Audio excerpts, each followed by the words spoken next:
What's going on, family or friends? This is My Thoughts Uncut. My name's Terrence Manning, your host. And yes, New York City, Zoran Mamdani is your new mayor. This is not going to be good for you guys. Good luck. Let's see what happened. We can now make a major projection in the New York City mayor's race.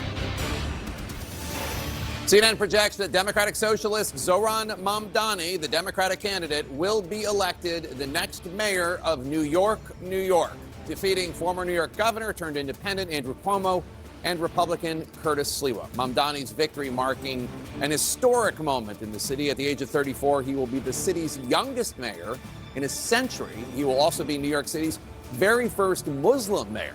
Again, CNN projecting that Zoran Mamdani will be the next mayor of New York, New York. And CNN's Abby Phillip is at Mamdani headquarters in Brooklyn, New York. Abby, a huge win for Zoran Mamdani. It is a major win from Zoran Mamdani, a candidate that was basically unknown to the city about a year ago and now is now elected mayor. We just heard the crowd behind me yelling, screaming, clapping at the news that you just announced on CNN. This room is really filling up with supporters now. They are anxious, anticipating hearing from Mamdani tonight. And it's been a long journey for many of these supporters who have stuck with Mamdani despite the unlikeliness of his candidacy from the very beginning. In these final days of the campaign, this race has turned sharply negative. A lot of his supporters believe these attacks against him were Islamophobic. They were you hear it there, they are screaming one more time as the race is called and the news is spreading.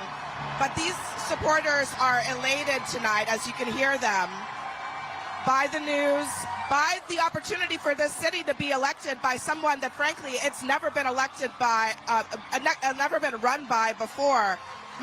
Here's the issue with this. This guy wants to have rent freezes and stabilized units, which for landlords, the operating costs alone for them, it's property taxes, utilities, maintenance. So if they can't raise the rent when needed to cover those costs, then what? And then you have private investors. These investors aren't going to want to be in New York City when you're trying to tax the rich and you're also trying to freeze the rent. And when it comes to affordable housing, that also ties into private investors. They're not going to want to go and invest in property in New York because you're trying to make everything affordable. See, people are living beyond their means in New York. Sometimes you have to go places where your income matches, and people aren't doing that. And this mayor is trying to typically enable this behavior. This is not going to end well for New York City. There's going to be a lot of rich people, billionaires, millionaires that leave. And then what are they going to do? He is both young, he is a Muslim, he is an immigrant, and he is someone who represents a sharp break from the past. Jake, this crowd is really waiting to see also as the results come in. I know we're still watching those numbers. He is very close to hitting that 50% mark, and there are many people in this room and in his campaign who want to see him surpass that, because what it would mean is that it's not just a minority of this city that Mamdani has won over, but if he's able to get a majority, he might have the opportunity to argue that he has some kind of mandate in the city. I'm going to come to my colleague Gloria Pazmino here. She's been covering Mamdani for the last few months, and Gloria, you know very well how this has felt like an underdog victory in the making for Mamdani's supporters. Yeah, look, this is a candidate who started running out in the primary and was literally polling at 1%.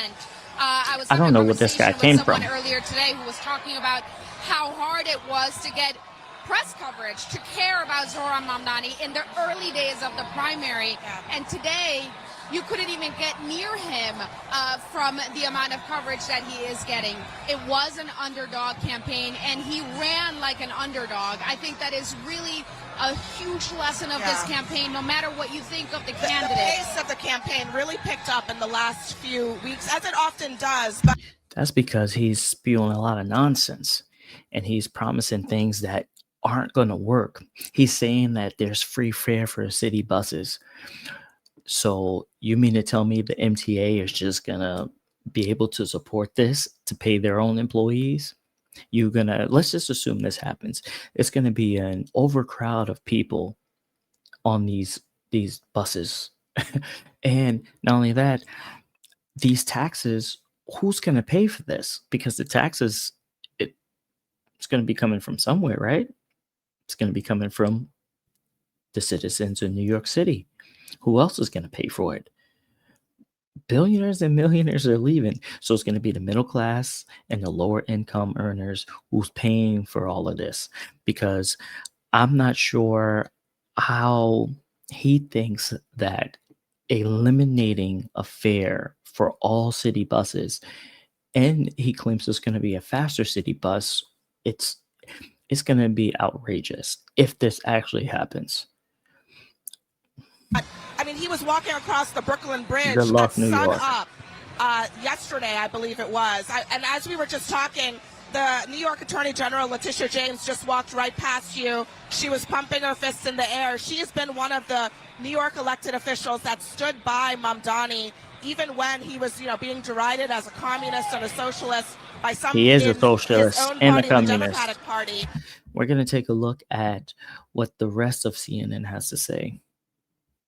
Take it away. Jake, thanks very much. You're with the team. David Axelrod, what is the message from this race to the Democratic Party, or is there a message? Well, the biggest message should be to the president, I think. It was interesting. I spent a lot of time going over the CNN poll yesterday and the crosstabs of that poll, and you could actually see the outlines of what was going to happen today in that poll. Because, overwhelmingly people said the economy and the cost of living was their chief concern. They gave today's economic conditions a 28% favorable rating, and they gave really negative ratings to the president's economic policies as contributing to that. And those were ticking time bombs for the Republican Party. So if you're in the White House tonight and you're seeing this, not just the race in New York, but also obviously in these other states, what do you start to make any changes? Well, I'll tell you one thing that I would do. What I would not do, I would not go out as the president does repeatedly and tell people that this has been a historically successful year and that the economy is strong and it's the envy of the world. And if you're sitting at home and trying to pay your bills and buy your groceries. Well, one, the stock market is at an all-time high. Secondly, the government shutdown just occurred. So there's nuances in what's going on right now. Prior to that, everything was on an up and up. Gas prices were down, eggs were lower. So I'm not sure what he's referring to, but he's using this government shutdown as Trump's entire 9 months of being in office. No, this is more recent. So no one's buying much stuff right now. They're not getting paid. That's just common sense. Once the shutdown is over, things will be back up and running, and it will be better, way better than when Biden was in office. And pay your rent, and you're looking at your kids and wondering how they're going to make it. You don't want to hear that. And if he doesn't believe that, go talk to Joe Biden, because that's what he did, and it was a terribly destructive strategy for him. So I think, look, you had good candidates. These gubernatorial candidates were fresh and had great biographies, and they leaned into those issues. I thought Spanberger made a terrific speech tonight that really was a contrast to the politics that people have become so despairing about. But at the end of the day, when you have the conditions that we have in this country and you're the incumbent president and you run everything and you make a point of running everything. He keeps talking about Trump in this. Why is he bringing up Trump? let's talk about what Mamdani is talking about, where he's also talking about no childcare, no cost for childcare. How in the blue hell is he going to accomplish this in New York City? Who's going to pay for this? Again, you guys are middle class, lower income earners. You're paying for it. Because if you think the rich people are going to stay and pay for all this, when New York is already one of the highest taxes in the state in the United States of America, they're already top 5. Like, New York is incredibly expensive. California is also expensive. So I don't understand what he's talking about. And then he's talking about minimum wage. Minimum wage for about $30. Do you know what these companies are going to do if you raise minimum wage to $30? Automation. Automation. So what you don't understand is fast food restaurants that's already implementing this. They're not hiring people. Depending on where you live in the United States of America, there's a fast food chain called Rallies, if you're more so on the West Coast, or Checkers, if you're in the East Coast. They have automation. They have 1, maybe 2 people working at one time. You know how I know? Because I've been there. And I was like, whoa, what is going on here? I never experienced automation through a fast food restaurant. KFC is another thing that's doing it too. Yeah, I love chicken. Sue me. So this is not going to work. There's going to be higher cost in groceries if you do make minimum wage $30. So whatever service, whatever product is being provided, that company, they're either going to, or a combination of both, cut the actual personnel that they have and or automation. So, and they're going to raise the prices of the services or food product. and that's not gonna end well. Everything, then you're going to get blamed for stuff.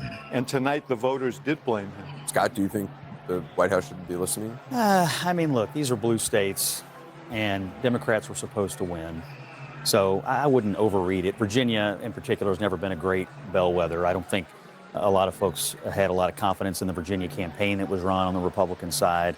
And New Jersey is New Jersey. So I would hesitate to overread it. I don't think the concerns you raised are illegitimate political strategy concerns.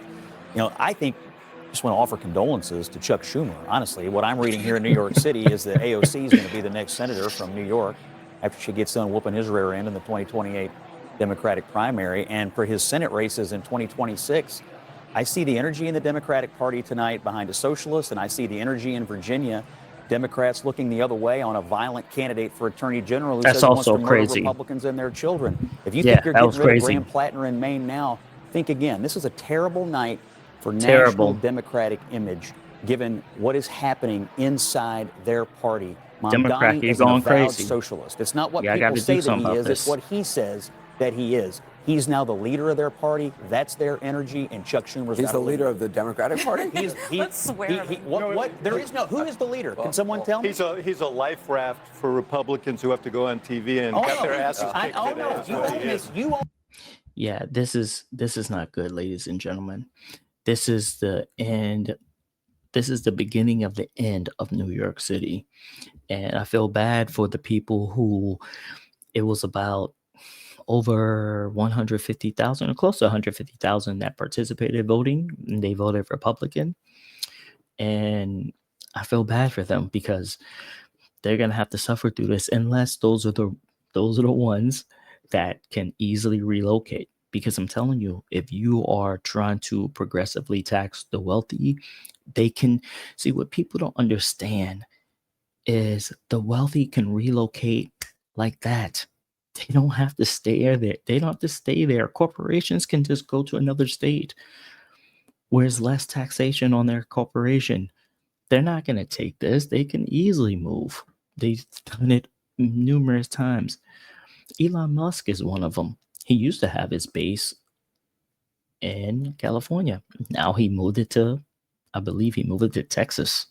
So, New York, feel bad for you. For those who did not vote for Mamdani, get out of Dodge. For those who voted for him, you're going to see real quick how worse it's going to get unless Trump can somehow intervene when it comes to crime. That can help, but it's going to be bad for you guys. Let me know what you think in the comments, whether you agree or disagree. And I know if New Yorkers see this, they're going to agree with Mamdani being the one who should be the mayor. But I tell you this, it's not going to be good. So leave your comments, like, subscribe, hit that notification bell, and I'll see you next time. Peace.